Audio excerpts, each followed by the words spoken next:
Welcome, ladies and gentlemen, to the Miller Hall of Fame Championships. Before the inductions, I would like to introduce the officers of the International Tennis Hall of Fame. Mr. William McChesney Martin, Chairman. Mr. Joseph F. Coleman III, President.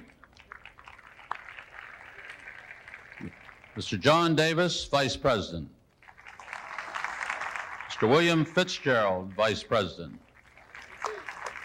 Mr. John F. Murray, Vice President. Mr. Eugene Scott, Vice President. And Hans Storr, Treasurer. And a very special lady who is the Executive Director of the International Tennis Hall of Fame, Jane Brown.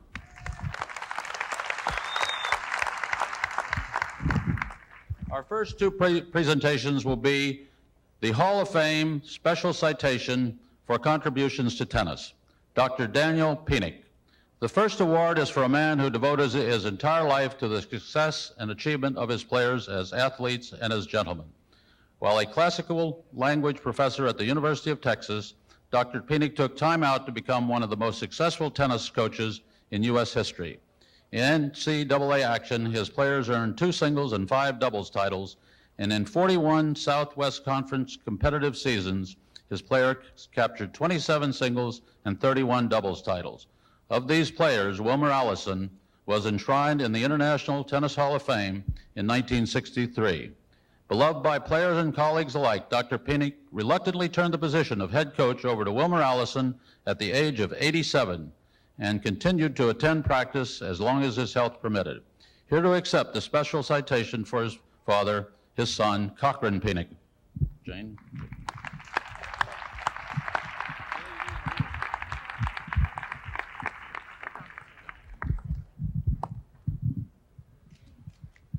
It is indeed an honor to accept this. The whole family and many friends appreciate this honor.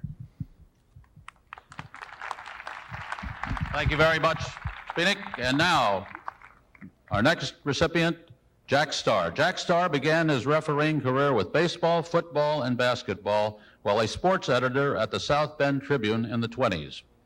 In the 30s, he added tennis to his expertise when he began officiating at the U.S. Nationals at Forest Hills. During the next half-century, he held the chief umpire position at an array of major international tennis championships, including the U.S. Nationals, the Open, the WC Championships in Dallas, the Seiko Tournament in Tokyo, and the NCAA. Jack was a major force in professionalization and organization of tennis officiating as we know it today. Here to accept the award, his wife, Jean Starr. I am very happy and proud to accept this very, very fine honor. It's a pleasure to present this to you, Mrs. Starr, in recognition of all you've done, you and your husband, for tennis. Thank you. Thank you very much. And now for the inductees into the Tennis Hall of Fame. Neale Fraser. Within a 5-year period, Neale swept 14 major international men's singles and doubles titles, including 5 U.S., 3 French, 3 Australian, and 3 Wimbledon events. An aggressive left-hander, Neale fought many of his toughest on-court battles against Rod Laver, a 1981 inductee into the Tennis Hall of Fame. Of his doubles partners, Neale will join Lou Hode and Roy Emerson in the Hall of Fame. Neale's former Davis Cup captain and now fellow Hall of Famer, Harry Hopman, will accept the award on his behalf.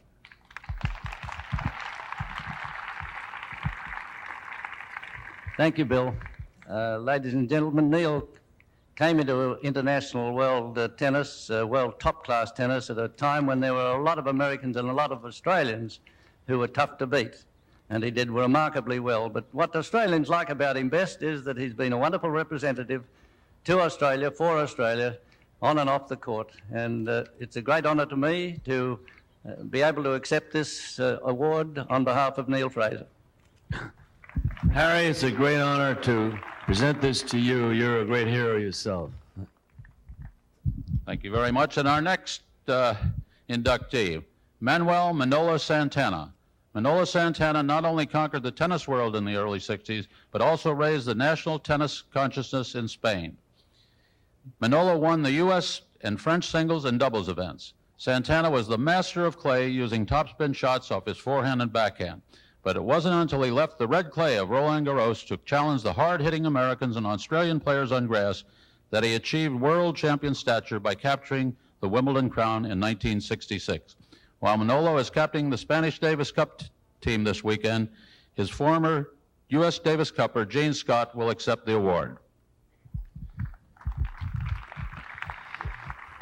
Amigos, buenos dias. Mucho gusto en conocerte.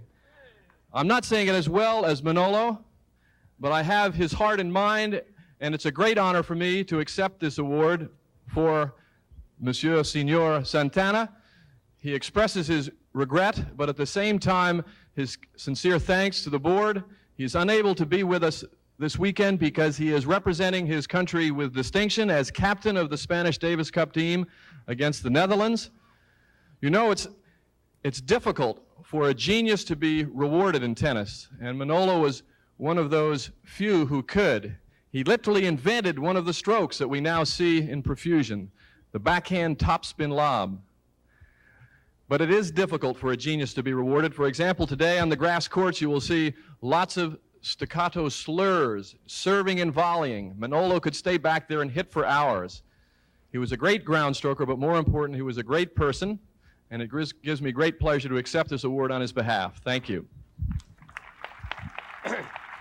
Gene, I think you know what a great friend Manuel Santana was of mine, and I'm sorry he couldn't be here, but you're a worthy person to receive it on his behalf, and maybe he'll be here next year. Thank you. The next inductee, Pancho Segura.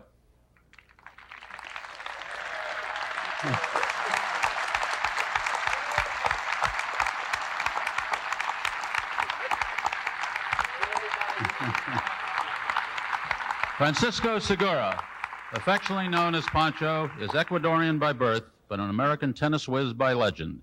He began his outstanding career with an unprecedented 3 consecutive U.S. intercollegiate titles. He followed with the U.S. clay court singles and doubles titles and the U.S. indoor singles. After turning pro in 1948, he won 3 U.S. pro singles titles and 4 U.S. pro doubles titles. Pancho still carries on his happy tradition of happy tennis coaching at La Costa, California, where he coaches contemporary champions such as Jimmy Connors and many youngsters on the rise. Pancho Segura. Thank you, Bill. Ladies and gentlemen, today is a day of great significance to me because it took me a long time to get here. I guess maybe 40 years. In the old days, I used to come over here, but, you know, those days are gone by. But most of all, I am very grateful. I'm very proud to be here and to be honored to be awarded like this today, to be surrounded by some of my good old friends. Believe me, that is the dream of a lifetime.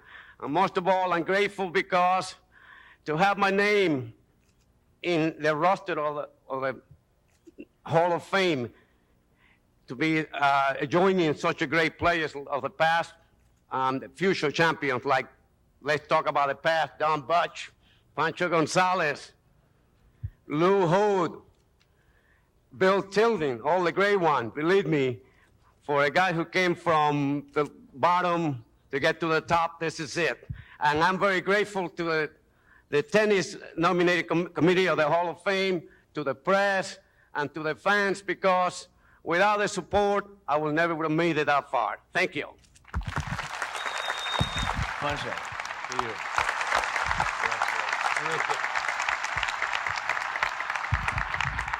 Well done, amigo. The next to enter the Hall of Fame, a doubles team, John Bromwich and Adrian Quist. Bromwich and Quist dominated international men's doubles for nearly 20 years. Quist's serve and volley, combined with Bromwich's fierce two-handed forehand, brought them 11 major doubles titles. Their titles include victories of the French, the U.S., Wimbledon, and Australian. Most impressive was their domination of 8 consecutive Australian championships. In addition to their doubles victories, both were great singles players, boasting 5 national titles between them. Here today to accept the award for this outstanding doubles partnership from Sydney, Australia, Adrian Quist. Christine.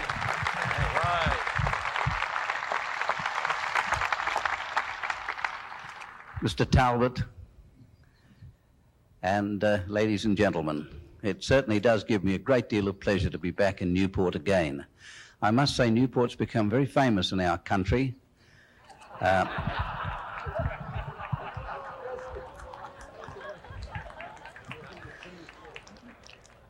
a matter of fact, even the Aboriginal tribesmen know about it. However, I have come here to receive this enshrinement, I think it is, on behalf of my great friend and colleague, John Bromwich. And he's asked me to say a few words on his behalf because, unfortunately, he has an incurable disease and he can't move very much. And so I made this journey so that I could accept this very great honor on his behalf as well as mine. And I would like to say to all of you, thank you very much.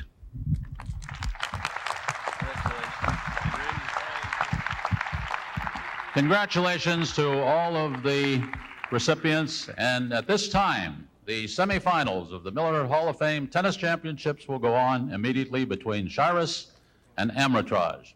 Thank you very much.